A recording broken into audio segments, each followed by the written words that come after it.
Welcome everyone to another episode of Elbows Tight Podcast. It's your host Travis. Today I have a very special and fun interview for you. I have Matt Guffey. He is a strength and conditioning coach down in San Jose, California.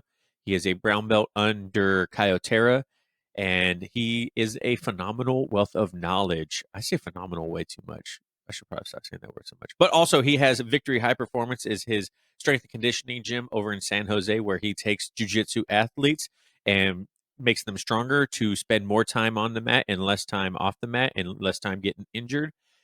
This episode, I try to make sure that I focus mainly on how everyday practitioner can improve their strength and conditioning, improve their cardio, while maintaining a busy lifestyle and not necessarily being the highest end competitor or having the most free time in their day. So a lot of the conversation is based towards that. I kind of wanted to make sure that people that compete a lot get something out of it, and people that don't necessarily compete but want to stay fit and want to be able to train longer get a lot out of it too. Matt was a great guest. He was a lot of fun to talk to. I really think you guys are going to get a lot out of this, so make sure you guys listen to the whole thing and let me know what your favorite part is. And also, how do you strength and condition train for yourself over outside of jiu-jitsu? So let me know down in the comments below. DM me if you guys do strength and conditioning, and if you do you do it by yourself? Do you have a coach? I personally use Juggernaut BJJ through Chad Wesley Smith, the Juggernaut app for that. I absolutely love it. It's great, a whole lot of fun, and it also touches a lot of principles that Matt goes over in this episode. So you guys should probably check that out. Check out Matt. Everything's going to be down in the description below. And also, don't forget to go join the Facebook community. It's L Bros over on Facebook. Link down in the description below. And if you guys want some sweet Elbows Tight swag, this shirt is still available. If you guys are watching, the retro Elbows Tight shirt is still available, elbowstight.com if you guys want that. And yeah, just follow me everywhere. 5-star review. I don't ask for it enough. Please give me a 5-star review on Spotify, iTunes, wherever you listen, if possible. That is going to be the most organic way for people to find this podcast, and by you sharing it. So thank you guys so much. Give it to someone that you think might need this. So, and with that, I give you our sponsors and then Matt. Thank you guys. Peace. What's up, guys? Are you tired of grappling body hair on and off the mats? Well, have no fear, because we have a solution that will keep you rolling smoothly and in style, thanks to Manscaped. Picture this: you're about to step onto the jiu-jitsu mats, ready to dominate and submit all your opponents. But wait, what's that? Your unruly body hair. That's why you need Manscaped, the global leader in men's grooming. With their precision engineering tools, you could tame the hairiest situations and grapple yourself to victory. Imagine executing the perfect armbar, all while knowing your bald hair is trying to sneak in a sneaky triangle choke. Thanks to the Lawnmower 4.0, you can easily eliminate that unwanted hair with this cutting-edge technology. It's like a black belt for body hair. So to my fellow BJJ practitioners, whether you're a white belt or a black belt, let Manscaped be your secret weapon on and off the mats. Go to manscaped.com and use code ETP20 for 20% off and free shipping. That's ETP20 at manscaped.com for 20% off and free shipping. And with Manscaped, you'll be a force to reckon with on the mats and in the mirror. Have you ever experienced the agony of sleepless nights when you're away from home? Well, let me tell you about a recent trip that I went on that became a sleep disaster. Picture this: you go on a thrilling adventure, leaving behind the comfort of your own bed. Unfortunately, also your beloved pillow. Little did I know the effect it would have on my sleep night after night, struggling to find that cozy, supportive feeling I had grown accustomed to. Now, I know what you're thinking. Yeah, Travis, you get paid by Mummy Pillow to promote their brand and their products. And it's very true, I do, but that's only because after using it, I absolutely could not believe how big of an impact it had on my sleep.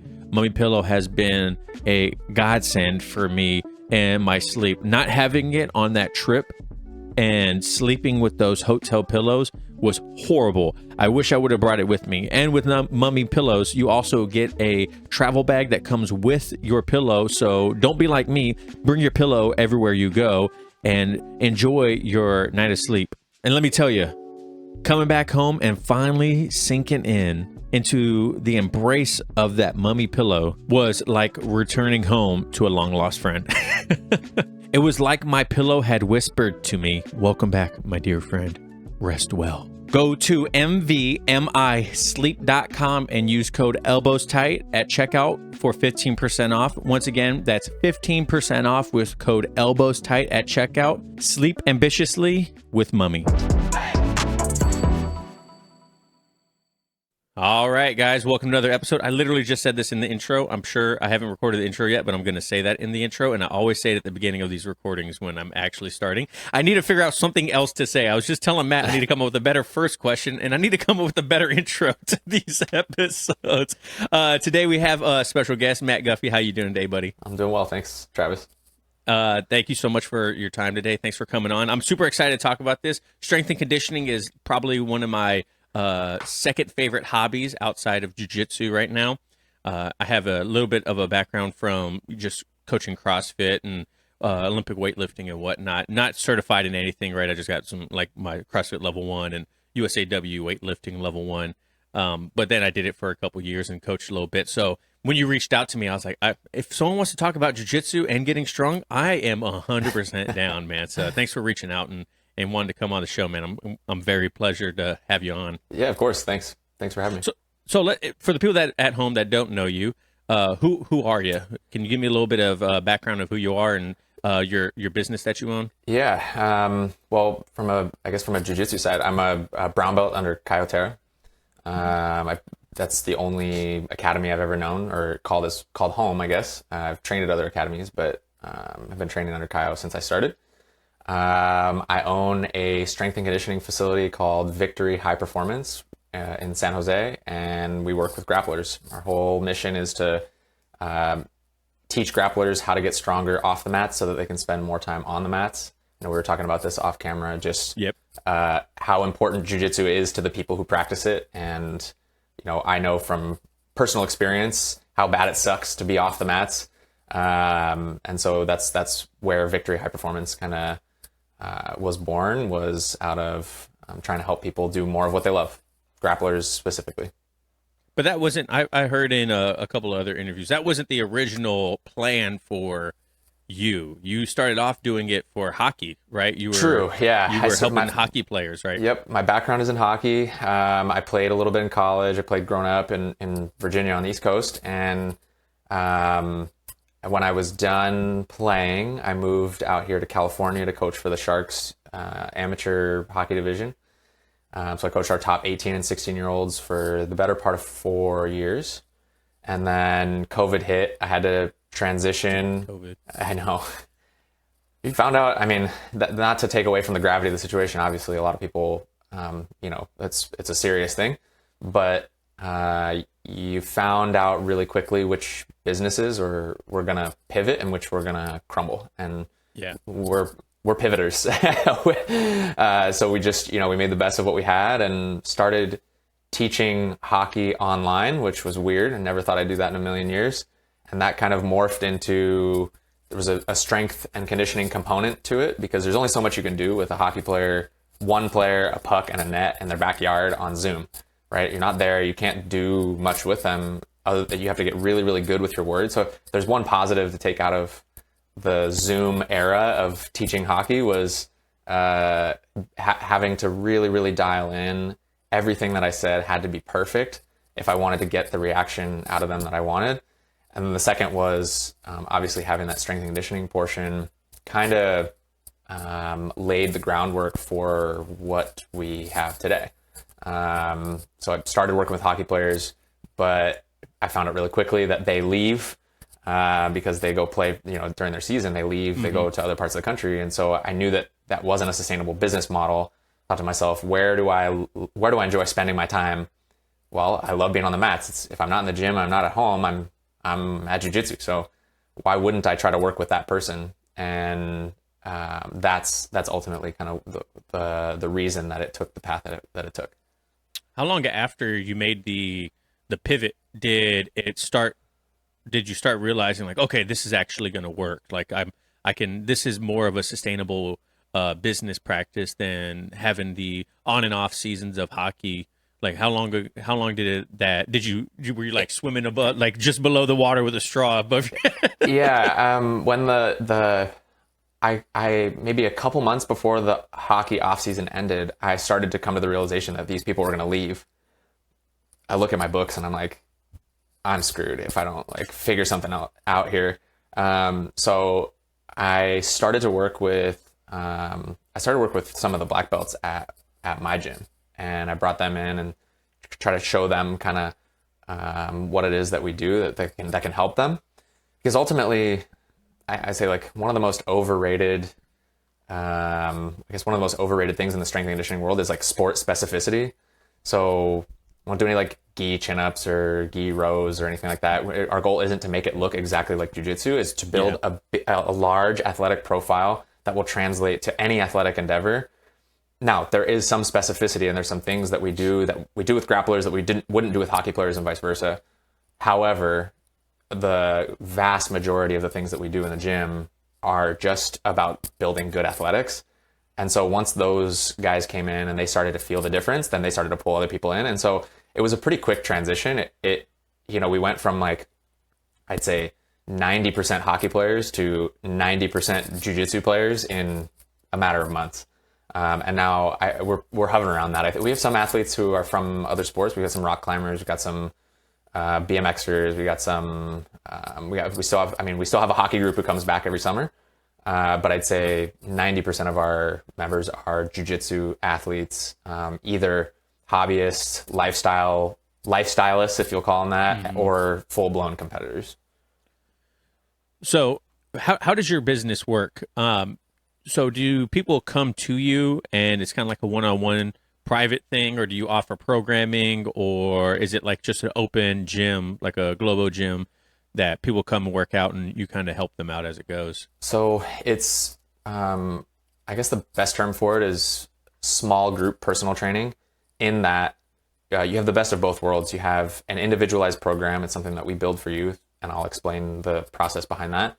But you execute it next to or in a group of people, like-minded people who are there to help hold you accountable, to help cheer you on, to help, to build relationships with. And all of that is led by a coach. So we try to keep the athlete to coach ratio 4-to-1. We'll stretch to 5 if we absolutely have to, but 4-to-1 is kind of the sweet spot. We feel we can give everybody enough attention. We're able to coach those individual programs really, really well. So that's the model. Now, getting into the individualized programming part, the way it starts is through a strategy session. So we hop on a Zoom call and we go through goals, medical, injury history, schedule, training schedule, obstacles. We ask all kinds of questions. We go through a whole intake form to give us as much information as we can get. And then what we do is we make a recommendation based on that. So say somebody trains 5 days a week on the mats. They compete regularly, but maybe also have a day job, and it's tough for them to get in very often. So I'd say the vast majority of our people just train twice a week, right? Which is probably a lot less than what most people think you need to do in order to make gains. But if you structure it correctly, 2 times a week is fine. And actually, we have some people who just train 1 time a week, and that's been more than enough for them. So anyways, at the end of the strategy session, we make a professional recommendation. They either sign up or they don't. If they sign up, then the next step is to schedule a strength and movement assessment. So we go through CARS assessment, FMS. I can dive into those too if you want, but CARS assessment, FMS, and then a couple of strength tests just to see where everybody's at, so that we know, is there anything that we need to look out for when we build a program for this person? Do they have any movement or mobility limitations? Do they have previous injuries that maybe they didn't disclose on the intake form? Are there imbalances from side to side? Is there any low-hanging fruit? What is the thing that we can do right now that's going to give us the best bang for our buck, that's going to get them the best results the quickest? And then we build the program based on all of that information, everything that we got through the strategy session and the movement and strength assessment. And then we build the program, and then they come in and they execute it, like I said, in a group, but with a coach who's there to kind of guide them and hold their hand. No, that's great. That's like it sounds similar. I'm not going to say it's CrossFit, but it sounds similar to the group exercise, like in CrossFit, whatnot. Except for that's not individual programming. It's a group. Everyone does the same workout, and but there are people that will come in and open mat time, open gym time, and they'll do like individual programming, and coaches are there to help, Right. with technique and whatnot. And that was probably one of my favorite parts of coaching and being in, that field was, I remember a lady came up to me, and, we work on like general fitness, you know what I mean? Just like overall health. And a lady came in and she's like, "Hey, Travis, I just want to say thank you. I walked up my stairs yesterday and I didn't get winded." And I was like, "Holy crap. Like, that's like a big victory." You know It's what I the mean? coolest feeling in the world. Yeah. Amazing. I couldn't believe like how it's just something so simple that most people take advantage of. This lady was beyond grateful, that she was able to do it. Being a dad, carrying both kids and, at the same time, or carrying all the groceries in with one trip, those little things in life, like they're great. And, a lot of people don't understand how those can be life-changing for some people. You know what I mean? What's one of the things that you notice when grapplers come in that is probably the biggest eye-opener for them, typically when they start working with you? That it doesn't have to be as backbreakingly hard as you think. The whole point of what we do is to build people up, not break them down. And so, the old school way of thinking is, well, it's got to be hard if it's going to be worth it. And I got to be thrashed and by you the have end to be of it. sore, and you have to be out of breath, and that's not it at all. Like the goal is to elicit a very specific physiological adaptation, and sometimes that doesn't take much at all. And we're, the whole goal is minimum effective dose, right? Because if we can get the same results doing less, why wouldn't we? That mitigates risk. It mitigates soreness. It allows you to do more of the sport, which is ultimately what's going to get you better at the sport, is doing more of the sport.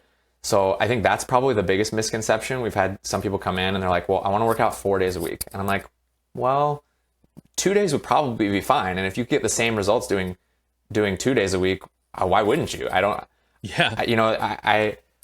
I don't know why that is. We're battling that narrative. So I think if I had to say, the biggest misconception is probably that you have to train every single day and that it should be super, super hard every single time. I'm not saying there isn't a place for that. We do have tough lifts. It's not easy. It's not a cakewalk by any means, but it doesn't have to be that way all the time. And in fact, it shouldn't be that way all the time. Otherwise, you just end up redlining and then overtraining and then getting hurt. Yeah, I completely agree with that. I noticed too, I do Juggernaut BJJ from Chad Wesley Smith. I think he's in the San Jose area also. Okay. But so he has like an AI program app and stuff. But yeah, a lot of this stuff, we have a Facebook group and people are like, "Oh man, today was like really easy. Should I like have done more weight, or should I have pushed it harder or something like that?" And Chad, he's the owner. He's like, "No," he's like, "Those days are meant to be easy. Like you don't need," he's like, "You still are doing something that is benefiting you. And just because you don't feel like you strained your muscles or you broke down muscles, there was still like you mentioned, a physical adaptation that was like very small, but there was something there. It was building a different thing." Right. When it comes to, strength training for jiu-jitsu, what makes it different than just like a general fitness? Honestly, not much. Our whole philosophy is to move from least complex to most complex, most general to most specific. So everybody starts really similarly. Where the differences come in is probably on an individual basis, mobility limitations are going to be different for everybody. And so I would say that fact probably drives a lot of our programming decisions when it comes to, from as far as grapplers go. That's like one of the main things. The second thing is we spend so much time on the mats at end ranges of motion. It is it's imperative to train that on or in the gym, right? To train at end ranges. And so I'm not sure if you're familiar with the FRC lens, functional range conditioning, all that stuff, but it's all about bringing the joints to their end range, training the joints at that end range so that they are prepared for forces applied on them that you didn't choose to apply, right? That's, human tissue breaks down when the force applied to it exceeds the tissue's ability to absorb that force. It doesn't matter what it is, whether it's a piece of paper or cloth or your joint or your muscle. If the amount of force applied to it exceeds its ability to absorb that force, it's going to break. That's physics. So the FRC lens is probably one way that differentiates like strength and conditioning for jiu-jitsu athletes versus general population. That's not to say we don't use FRC stuff with general population. It's just maybe not as important all the time, because jiu-jitsu athletes have higher mobility requirements. They have more demanding mobility requirements. Can you give like an exercise example that people could understand a little bit of what you're talking about? Is this like a fully extending in a bicep curl and then bring it contracting all the way back in, or depth and squat? Like what can you give like an example? Yeah. The best example I could probably give for jiu-jitsu athletes, well, hip mobility seems to be a common pain point in jiu-jitsu athletes. And so if you're familiar with that like 90-90 position where you're sitting on the ground, you've got one leg that's, out in front of you kind of in a 90-degree angle, and then the other one kind of behind you in a 90-degree angle. Oh, yeah. Most everybody has seen that or hangs out on the mat kind of in that position. That's a really common way. It's not the end all. It doesn't have to be that way to train hip mobility, but that's one position that we work fairly often with our jiu-jitsu athletes, is that essentially you can do this for any joint. It doesn't matter if it's the hips, shoulders, elbows, wrists, whatever. You do it for any joint. The whole idea behind the FRC lens is taking the joint to its end range and then applying force toward the end range and at progressively higher intensities until you are at max effort. And then, without moving anything, trying to essentially pull away from the end range at max effort. Again, so that you're working on applying high levels of force at the very, very end of that joint's capability. I can't show you the 90-90 now, but like the wrist, right? So like the wrist, like this is as far as my wrist can go. Right? So after going through some like mobilization stuff to lubricate the joint, prepare it for higher levels of work, I might physically block one side and then at progressively higher intensities, press up into my hand as if I were trying to open my wrist, right? So 20%, 40%, 60, 80, safest, greatest effort, everything I could possibly give. And then after 8 to 10 seconds of that, I'm trying to pull it off the physical block in order to, push into or toward the very end range. And so in doing so, I've applied that high level of force to this range where most people spend their time in here, right? This is kind of weird for most people, but in jiu-jitsu, this happens all the time, right? You get wrist locked, you're going to be here. And so being able to fight that off and being able to fight that off, or maybe not being able to fight that off, but being exposed to that force before you ever get on the mats is important for developing resiliency, right?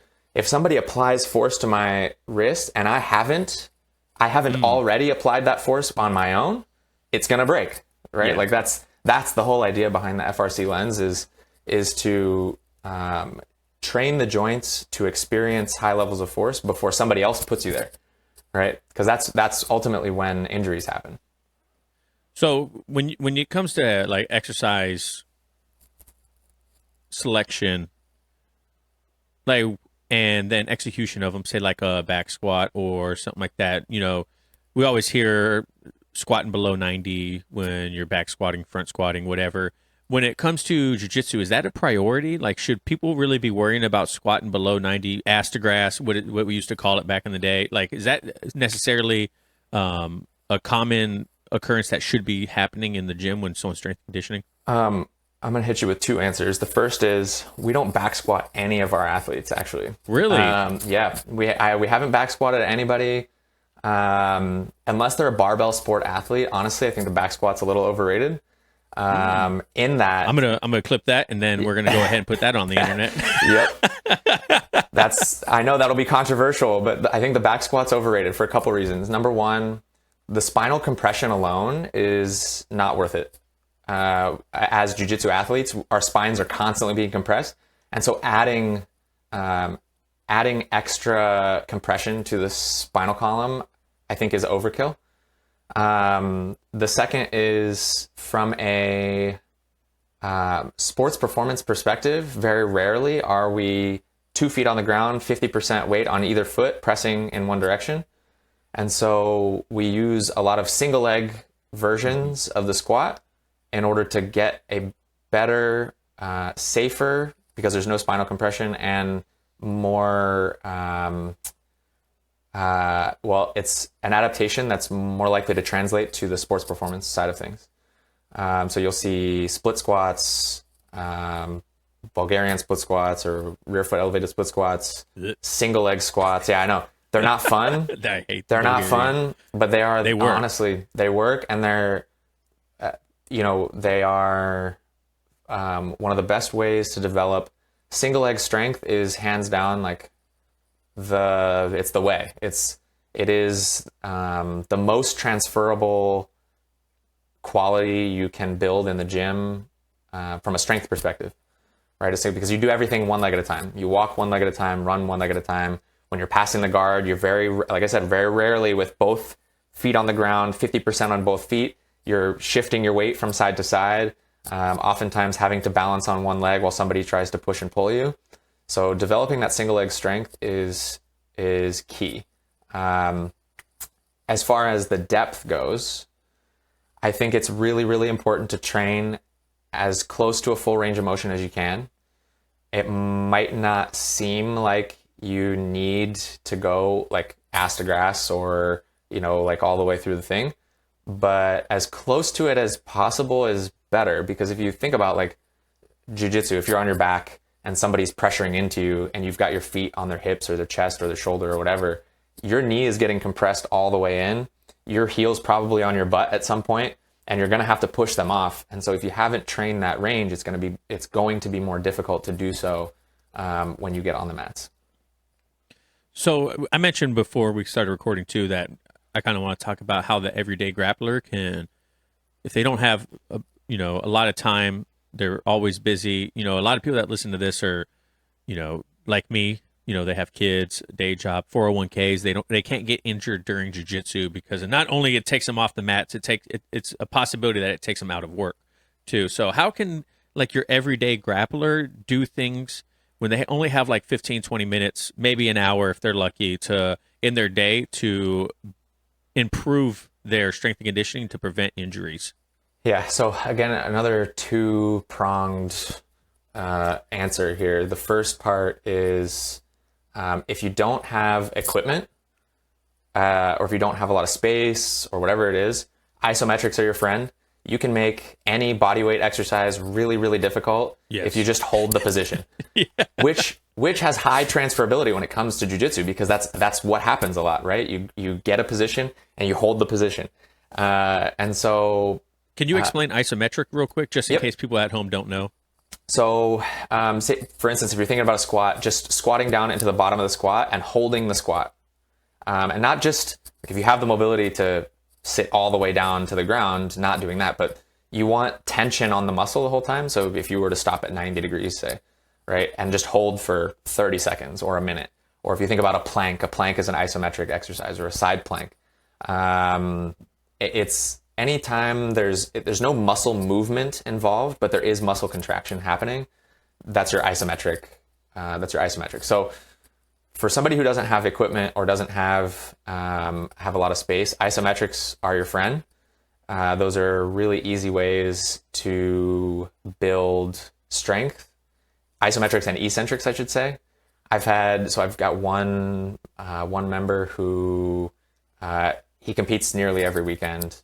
He travels a lot. He's always in hotels. He doesn't always have a gym. And so we built him a program that was built on time under tension, right? Mm-hmm. How long can we hold the contraction? So one of his exercises was a split squat. So 1 foot forward, 1 foot back. And It was a minute long rep. So 30 seconds down, 30 seconds up. I'm already sweating. It's crazy, right? But that's how you can do it, right? And we're not going to do a ton of sets of that. You might do 1 or 2 sets of that, but that's enough. And so if you don't have the space or the equipment, that's one way that you can do it. Is through isometrics and eccentrics. Just slowing everything down will help. If you do have, a gym or somewhere you can go that you can do that stuff. The key, and I guess this goes for both cases in general, is you want to push something, you want to pull something, you want to squat, you want to hinge, you want to lunge, and you want to carry stuff. Those are the those are the staples as far as strength and conditioning goes. If you didn't know where to start, those things are going to give you the most bang for your buck. It doesn't have to be super complicated. It can be, the more I've learned, the simpler my programs have gotten, right? Because you don't need a ton of bells and whistles and, crazy exercises. Instagram is a treasure trove for as much for crazy jiu-jitsu techniques as it is for crazy exercises in the gym. You see people balancing on things they don't need to balance on, and jumping off things they don't need to jump off of. Doing pull-ups with a bench and a barbell attached to them. Like you don't, it makes for good, I guess it makes for good social media, but it's honestly 99.99999% of people are not going to do that, or they're not going to need to do that to get the adaptation that you're looking for. So squat, hinge, lunge, push, pull, carry. If you do those, you'll be all right. So let's talk about, you've competed quite a bit and you work with competitors. Do you also program warm-ups for them before they step on the mats for competition? That's funny you say that, actually. I hadn't before, but the more I've competed, the more I've realized that everybody who's competing is just winging it. Bro, I just interject. I just competed for the first time last weekend, and this was something that I was like, what the hell am I supposed to do right now? I'm just like jumping around, like stretching arbitrary things. You know what I mean? And I was like, I really just don't understand what is going to give me the best bang for my buck right now in this 15 minutes I have before I go jump on the mats and compete at full strength, full speed, full intensity. You know what I mean? Okay, so shameless plug. Go to our Instagram at Victory High Performance. If you click the link in our bio, the very first thing is a warm-up for BJJ competitions. Oh, Jesus, man. What am I doing with my... Go there, get that. It's free. We want people to use it. My dream is to show up to a competition, be in the bullpen, and see other people doing the things that I'm doing. Because it is completely random. People are all over the place. So the way we've structured it is just like how we would structure more or less our lifts in the gym. Okay, so the first thing is we want to mobilize the joints. So we go through a full CARS routine. For those who are unfamiliar, CARS stands for controlled articular rotations. And essentially it's just isolating each joint and moving it through the full range of motion. Super simple. There's a whole, we go through from the neck all the way down to the toes in that video on our Instagram. The key there is what we're trying to do is we're trying to lubricate the joints, prepare them for higher levels of work, right? Then once you get through the CARS routine, we go through just a dynamic warm-up, and it's built so that you can do it standing in place, because you don't have a lot of space in the bullpen, right? You go in and there's a bunch of people around and you maybe have, 4 square feet to yourself. And so you got to be able to do something without having to make a lot of, use a lot of space. And so it's something as simple as just knee hugs in place, the quad stretch in place. We go through skips. There's a little bear crawl variation, like a high knee run, straight leg kicks. Like there's several things that you can do that don't take any space that you can use to prime. Or first we want to raise the heart rate, increase the temperature of the tissue, right? So that you're not going in cold into, full blown competition, and to what's called potentiate. So just, make things springy, right? We want to be fast when we go. So, we got to do some pogos and skips and things like that to kind of get ourselves in into the rhythm or into the, into that space where we're able to explode quickly. But we also don't want to gas out, right? You see how many people, you probably saw, we kind of poke fun at it, but you probably saw a bunch of people doing burpees, a bunch of people doing jumping jacks, a bunch of people doing, push-ups really fast. You probably saw a bunch of crunches, right? And so, while all of those things do increase your heart rate and they might warm you up, they don't warm you up from a sports performance perspective, which is our goal. And how long is that video? How long? Video is 8 minutes, Okay. and you can follow along with it. It might take you a little bit longer at the beginning, just learning the sequence. But once you learn the sequence, it takes 10, 15 minutes tops to do the whole thing. And then we've got a bunch of information on, what happens if my bracket gets delayed, because that happens all the time. Well, okay, you just stop and then go through it again. You just, you adjust your timing based on when your bracket's supposed to go. And then the other thing that people could use it for is honestly open mats. Because how many times have you got on the mat, you go to open mat, slap, bump, go, and then next thing you know, somebody's hurt. And so I'd say that's probably probably one of the leading causes of injury at open mat is people just don't warm up.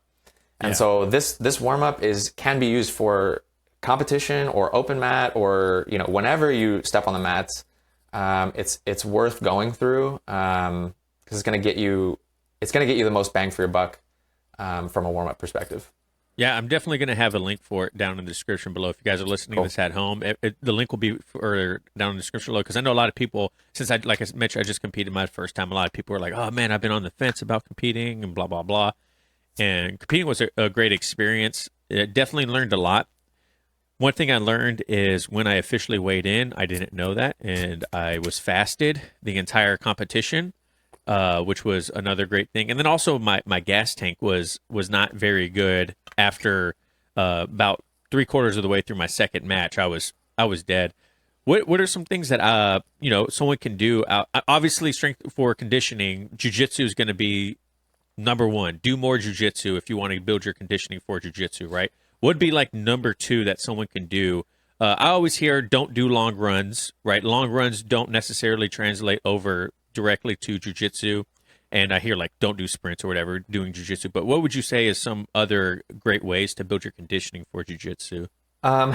So there's a few things. The first is building a higher strength ceiling means you have to use less energy to do the same thing, right? Like if it takes me 100% of my effort to move 100 pounds of something, if I train and get strong, then moving that 100 pounds doesn't take 100% of my effort anymore. Maybe it takes 75% or 50%.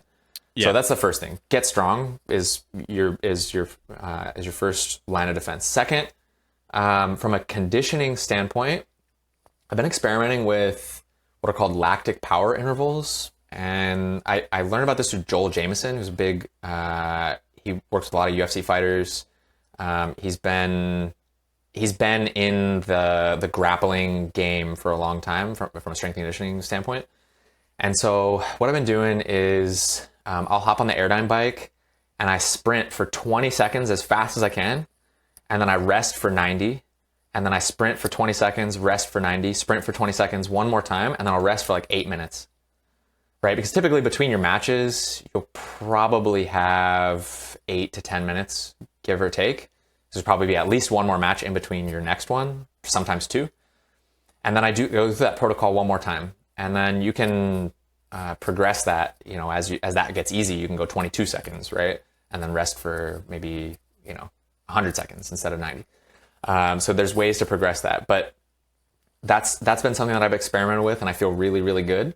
It's 20 on, 90 off 3 times, rest for 8 minutes, repeat once. And then, so that has helped. It's helped my anaerobic base, helped my aerobic base. It's helped me not gas out so quickly. And then the third thing is match economy, is just getting better at jiu-jitsu means you have to spend less energy to do the thing, right? Because you will have seen all the reactions and you've seen, you've seen everything everybody's going to throw at you, and so you don't have to work quite as hard to maintain the position. Or if you're a step ahead of somebody, if you've got if you know the sequence quicker than the other person does, then maybe you get a step ahead, and you get 2 steps ahead. Next thing you know, you can kind of hold a position and rest and put yourself, you put yourself in a better position to not gas out when the time comes. Yeah, that was like one thing that I was like, man, I feel great on this first one. I felt strong. Then the second one, it was like a good back and forth. I was like, I passed his guard and got swept, blah, blah, blah. But then once he got into mount, my body was like, later, bro. Like, I appreciate your effort, but we ain't got nothing else for you. And it was for my second match to my third match, it was just 5 minutes. I got off the mat and by the way, you're on deck for third. I was like, great, man. I'm already dead. And so I step on the mat and there was nothing there. Like the guy was automatically like super physical.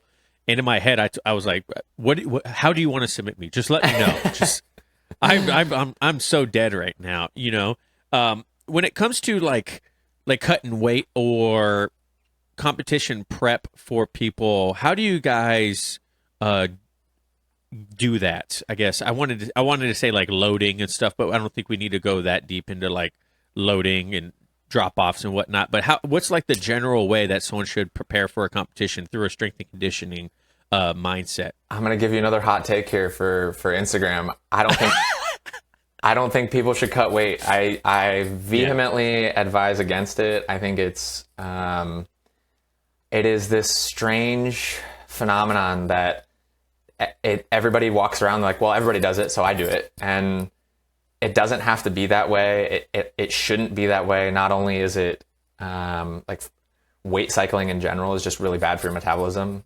but from a sports performance perspective, there is no science behind any potential advantage from cutting weight. In fact, if there's any science, it's that it's a gross detriment to your sports performance at the end of the day, because you're dehydrated and you're not fueled. And I would rather be the strongest. I would rather be the lightest person I compete at middle heavy, and I'd rather be the lightest person in middle heavy, but just get really strong and compete against guys who are 200 cutting down to 195 and dehydrated. I'm going to be in a better position, not just physiologically because I'm fueled and I'm hydrated, but mentally, because you just put yourself through a cut. And I've cut. Listen, I'm guilty of it. I've done it before at white and blue. I competed mostly at lightweight. At the time, I was walking around naturally 175-ish, and I was cutting down to 165. Ooh. My lightest got down to 158 because I was doing no gi at lightweight, which is I believe 162.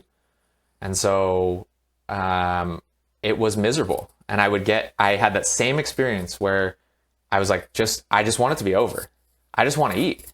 I couldn't think about anything else. I what am I doing this for? And so I think I would rather people get really strong and stay at the weight they're at, be fueled, be hydrated, feel better physically, feel better mentally. And then, you've got so much more room to make decisions and to think through problems when you're not starving. Yeah, my weight cut, I call it a weight cut. Really, it was I signed up for the competition a week before, and then my weight class was 208, and I walk around 208 in the morning, like in just normal clothes. And so I was like, well, I got to drop a pound or two this week, and try to get below 208 in my gi. Well, the last night I did a little bit of a water cut. I just jumped on my treadmill, did a couple of Epsom salt baths, and just cut a little water weight. And so I still felt really good that morning, even after I air quote the weight cut, because I was like 1.5 pounds or something like that, maybe 2 pounds. And but like I mentioned, like I didn't know, I was completely oblivious that I had officially weighed in, so I never ate or drank anything after my weigh-in because I thought I had to weigh in again. And so I'm like just sitting there like, well, okay, I guess we're going on the mats now. Like, it was just a crazy experience. But now now I know like, when I stepped on that scale next time, if I ever compete again, now I know like, oh, that's the official weigh. Now I can drink some electrolytes. I don't have to stress about like missing weight or something like that. It was just a crazy experience. And, not having a coach there was probably something else that I was like, oh man, like, can someone tell me what's going on here? I just... that brings up something that I meant to mention earlier when it comes to not gassing out. One of the things that Joel Jamieson talks about in a lot of his work is, from a conditioning standpoint, it's not just like conditioning the heart and conditioning the lungs and conditioning the muscles. Conditioning the mind is just as important. And so the more I've competed, the less stress I feel from the crowd, the noise, the heat, all of the other little things that could happen, the delays. It's kind of I'm unfazed at this point. Yeah. Because I've felt it so often. I have my routine down. I know when to show up. I know exactly what I'm going to do. And so in developing that routine, I have so much more mental capacity for the task at hand. And I find myself much better able to solve problems in the moment because I haven't been thinking about all that other stuff, right? I know, like I said, I know when to show up. I know how to warm up. I know where to be, when to be there. I'm not fazed by the noise anymore. And so that's another piece of conditioning. It's just, you got to do it. You got to do it a lot. And it's different than when you go train at the academy, right? Because all of those other factors are not there. And that's a major piece of it. I think from a conditioning standpoint, is conditioning the mind just as much. That was one thing that was probably the most surprising to me is, people were telling me, oh, you're just doing jiu-jitsu. You're just doing jiu-jitsu. And I was there and I was like, no, this is not just jiu-jitsu. Even on the mat, it's not just jiu-jitsu. Like it is in a sense of like, they're not throwing arbitrary rules in there or something like that or changing the way you do jiu-jitsu. But there are a lot of factors that go into getting ready, showing up, stepping on the mat, performing on the mat. It's a whole different skill set. 100%. That I was like, bro, there was no way that I would. I'm surprised. Like after competing for the first time, I'm surprised when people win tournaments on their first time competing. Like because there was just so much going on. I was like, man. Okay, so now I'm on deck. What does that mean? Oh, that means I'm next. Like there's like even terminology going on, and time kind of goes by fast in some aspects and slow in other aspects, right? Because I went to a neon belly and I was like sitting there counting, and I was like, did I get my points? And I look over at the ref and I saw his hand goes up. I was like, man, that felt like a way longer time than I thought. You know what I mean? Like, and then we kept going, and then boom, the match was over. You know what I mean? So like, there's like these small moments where time kind of like slows down and then it speeds up. And like you mentioned, I think the only way you get used to that is by doing it repetitively. And it was cool, man. I definitely enjoy it. I didn't get nipped by the bug. Like I mentioned, like I competed a lot in weightlifting or CrossFit. So now I'm in my, mid 30s. The drive to compete is not really there anymore, but I kind of want to do it again just to build that skill set. You know what I mean? Like it's just a whole nother skill set of jiu-jitsu. I was like, oh crap, like this kind of like unlocks a new level for me. It is a skill. Like learning to compete is a skill that goes, that's as much for, like we said, all the other things that go into it as it is the actual technique itself. Having that mindset about not accepting a sweep or, working a little bit extra to get out of that position that you didn't want to be in.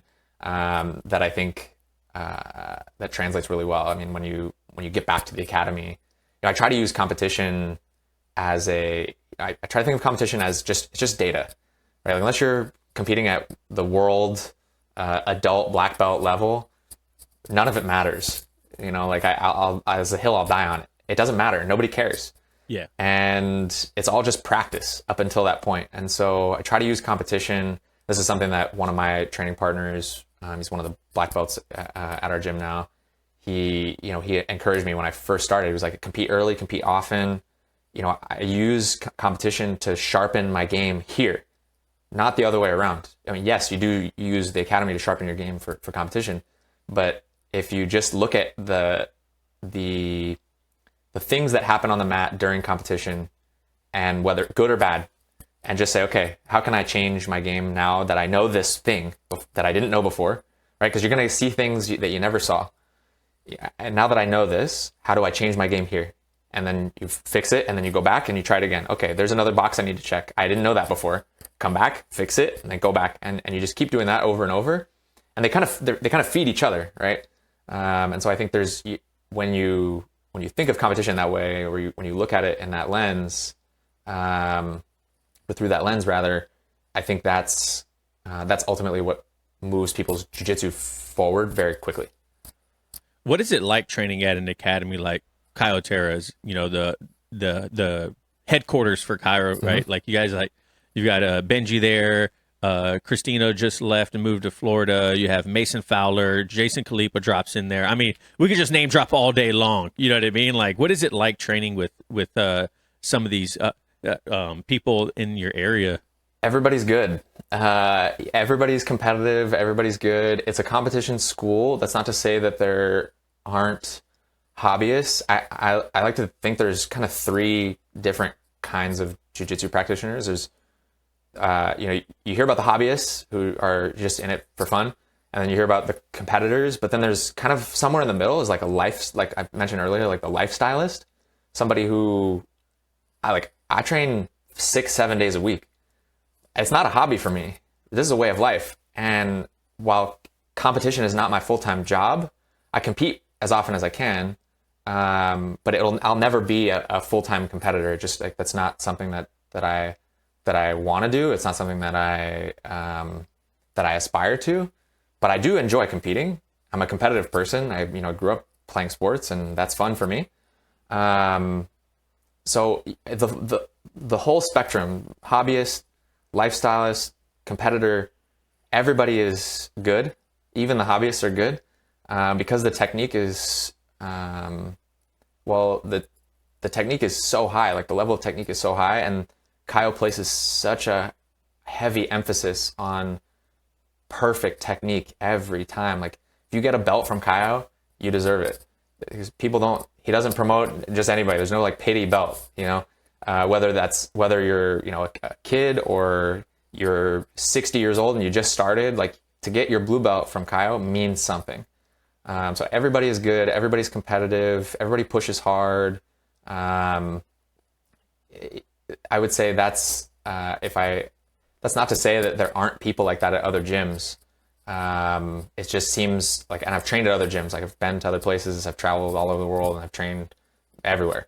And it just seems like there is a level of detail at Caio's that I don't see at every other place. Yeah, I watch, a lot of your guys' people online, and I'm like, man, like, it would just be cool to be in a place like that. You know what I mean? Like, where in our academy, we have 1 black belt, 2 brown belts, 1 purple belt, and, the rest are like blues and whites. And so we're a small academy, but we have another academy here where George Hasong, who was the first American black belt in the Pacific Northwest, he's here in my town. And, you go to class over there, and, there's 3, 4, 5 black belts in class, and, a lot of brown belts and purples and stuff. And it's cool because when you have that much knowledge in a room and that much ability in a room, everyone just gets better. You know what I mean? Like, not 100%. Saying that our school sucks because we don't have higher belts, but it's just different, right? There's a maturity that comes when you have someone that has raised, white to black underneath them multiple times. And, I think people that experience that don't, especially at the beginning of their journey, they might not fully understand, like, that's an advantage. In my eyes, it's 100, or having a 12-time world champ as. And listen, those people you mentioned train. It's not like they're just there and they fight under the name. They're there on the mats with everybody every day, and you get a chance to train with really, really high level people.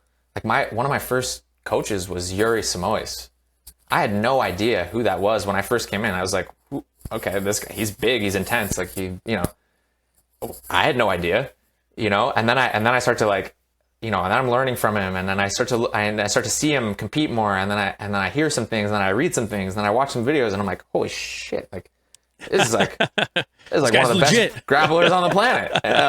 This is crazy. So yeah, you're right. The level just it goes up so quick because those people are there every day on the mats, you know, and they help people who are just behind them, and then they help people who are just behind them, and it just kind of trickles down. So even, you know, we've had people come in and they're like, man, like the white belts here are different. Like, yeah, they are. Yeah, for sure.